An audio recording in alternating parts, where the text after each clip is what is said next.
My brothers and sisters, we celebrate the Ascension of the Lord. In today's liturgy, we have two readings from St. Luke, the Acts of the Apostles and his Gospel. The Gospel ends with the Ascension and the Acts of the Apostles begins with the Ascension. It is interesting how he treats the Ascension in each of these two books. In the Acts, he said Jesus ascended 40 days after Easter. But in his Gospel, he describes how Jesus appeared to his apostles Easter Sunday night, spoke with them, and then that night, he led them out to Bethany, where he ascended into heaven. It seems as if Jesus' physical departure from the apostles and his return to the Father was not a one-time dramatic event. It was more like a process.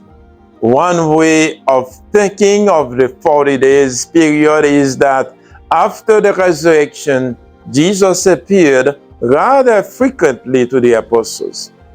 Luke's description of the Ascension 40 days after Easter seems to mark the end of those frequent appearances. After that, Jesus would be present to his followers through the Holy Spirit, the sacraments, and the church. Luke's second book and the Acts of the Apostles tells us of the different way Christ continues to be with us in his church.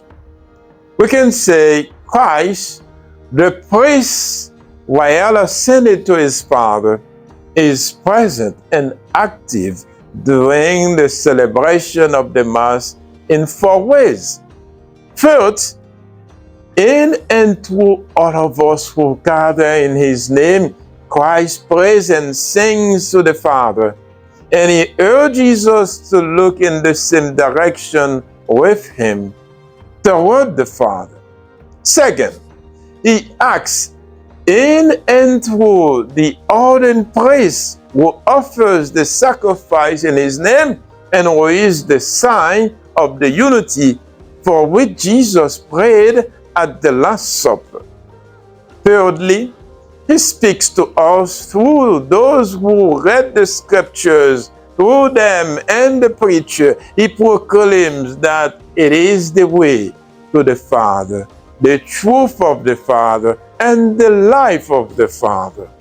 He is the way we must follow, the truth we must follow, and the life we must follow.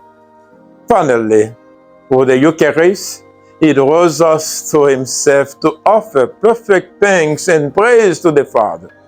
He perpetuates for us his sacrifice of the cross so that we may share in it and join him in his devout sentiment. Father, into your hand I commend my spirit.